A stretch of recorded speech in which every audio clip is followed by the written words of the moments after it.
Ephraim Duke was an ancient king of Calabar. He was a peaceful man and did not like war.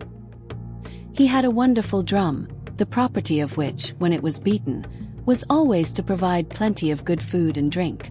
So whenever any country declared war against him, he used to call all his enemies together and beat his drum.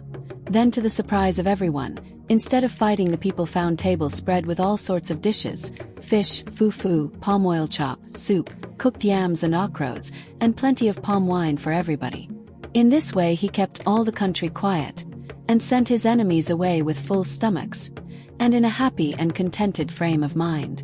There was only one drawback to possessing the drum, and that was, if the owner of the drum walked over any stick on the road or stepped over a fallen tree, all the food would immediately go bad, and 300 Egbo men would appear with sticks and whips and beat the owner of the drum and all the invited guests very severely. Ephraim Duke was a rich man.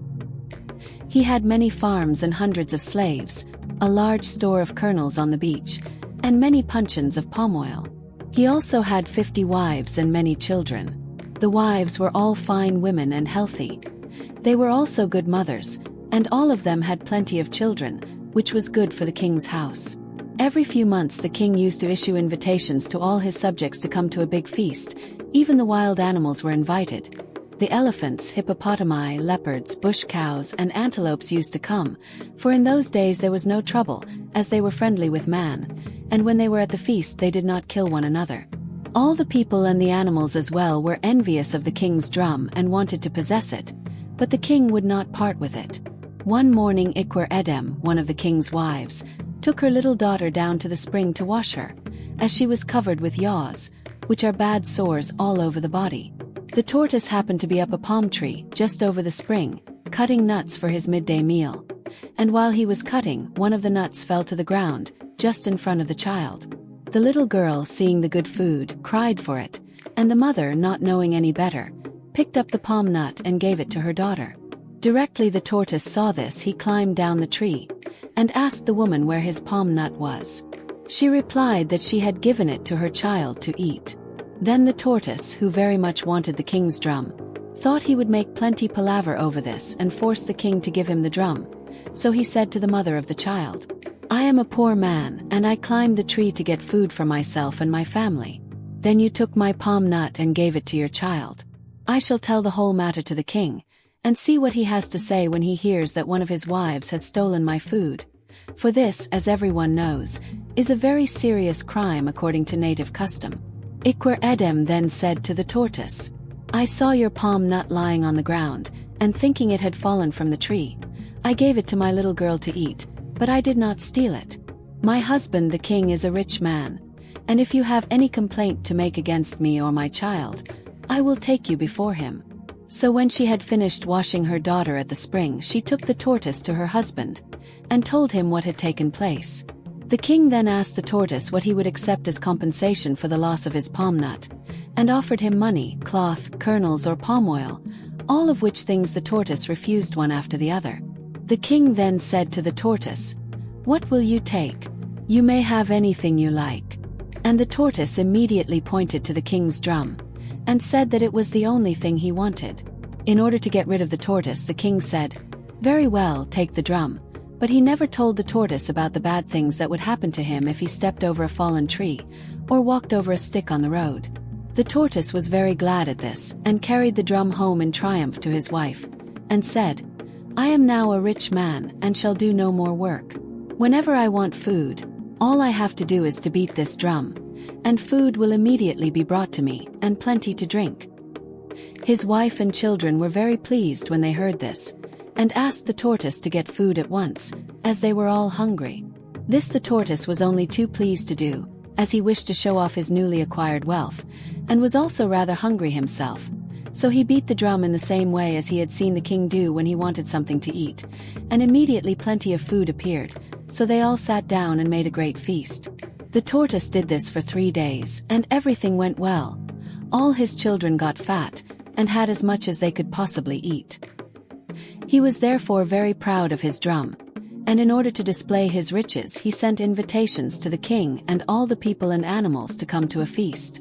When the people received their invitations they laughed, as they knew the tortoise was very poor, so very few attended the feast. But the king, knowing about the drum, came, and when the tortoise beat the drum, the food was brought as usual in great profusion, and all the people sat down and enjoyed their meal very much. They were much astonished that the poor tortoise should be able to entertain so many people, and told all their friends what fine dishes had been placed before them, and that they had never had a better dinner. The people who had not gone were very sorry when they heard this, as a good feast, at somebody else's expense, is not provided every day. After the feast, all the people looked upon the tortoise as one of the richest men in the kingdom, and he was very much respected in consequence. No one, except the king, could understand how the poor tortoise could suddenly entertain so lavishly, but they all made up their minds that if the tortoise ever gave another feast, they would not refuse again. When the tortoise had been in possession of the drum for a few weeks, he became lazy and did no work, but went about the country boasting of his riches, and took to drinking too much. One day, after he had been drinking a lot of palm wine at a distant farm, he started home carrying his drum, but having had too much to drink, he did not notice a stick in the path. He walked over the stick, and of course the juju was broken at once. But he did not know this, as nothing happened at the time, and eventually he arrived at his house very tired, and still not very well from having drunk too much. He threw the drum into a corner and went to sleep. When he woke up in the morning, the tortoise began to feel hungry, and as his wife and children were calling out for food, he beat the drum. But instead of food being brought, the house was filled with Egbo men, who beat the tortoise, his wife and children badly. At this the tortoise was very angry, and said to himself, "I asked everyone to a feast, but only a few came, and they had plenty to eat and drink. Now, when I want food for myself and my family, the Egbos come and beat me. Well, I will let the other people share the same fate, as I do not see why I and my family should be beaten when I have given a feast to all people." He therefore at once sent out invitations to all the men and animals to come to a big dinner the next day at 3 o'clock in the afternoon. When the time arrived, many people came, as they did not wish to lose the chance of a free meal a second time. Even the sick men, the lame, and the blind got their friends to lead them to the feast. When they had all arrived, with the exception of the king and his wives, who sent excuses, the tortoise beat his drum as usual, and then quickly hid himself under a bench, where he could not be seen. His wife and children he had sent away before the feast, as he knew what would surely happen. Directly he had beaten the drum, 300 Egbo men appeared with whips, and started flogging all the guests, who could not escape, as the doors had been fastened. The beating went on for 2 hours, and the people were so badly punished, that many of them had to be carried home on the backs of their friends. The leopard was the only one who escaped, as directly he saw the Egbo men arrive he knew that things were likely to be unpleasant, so he gave a big spring and jumped right out of the compound.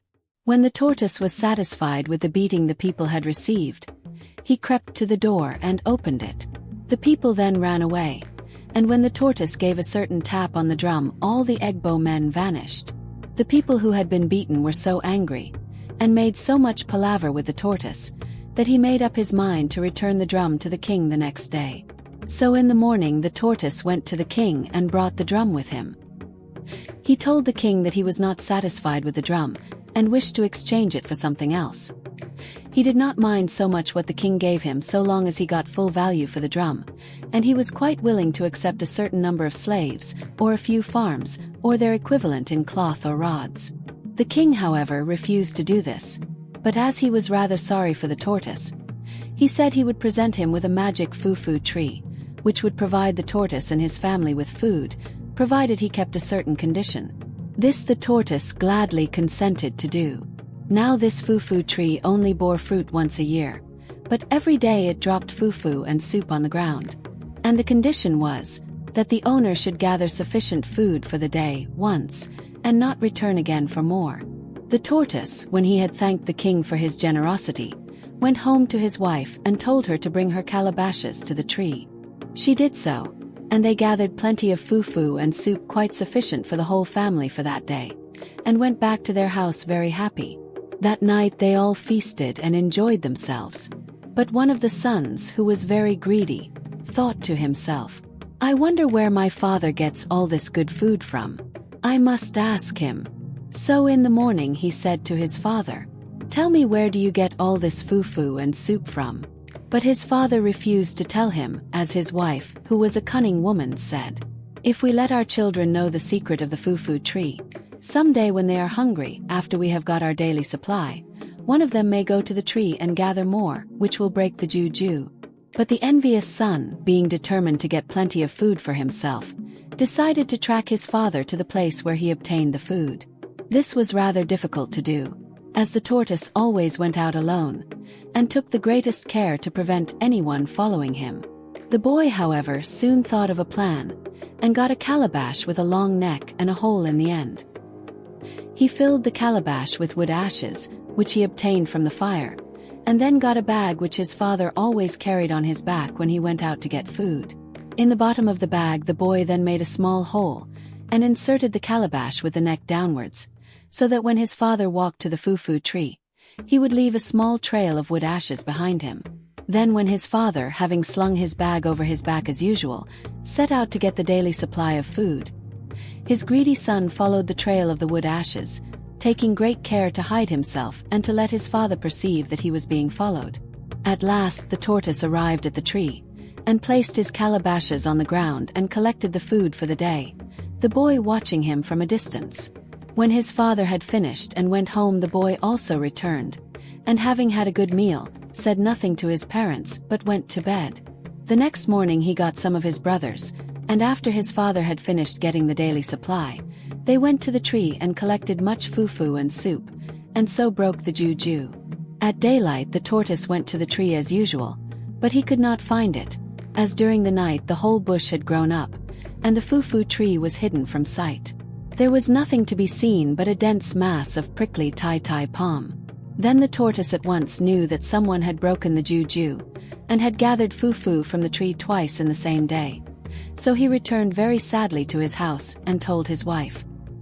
He then called all his family together and told them what had happened, and asked them who had done this evil thing.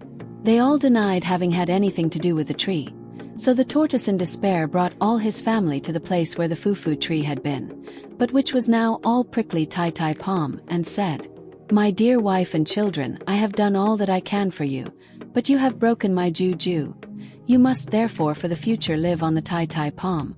So they made their home underneath the prickly tree, and from that day you will always find tortoises living under the prickly tai-tai palm, as they have nowhere else to go to for food.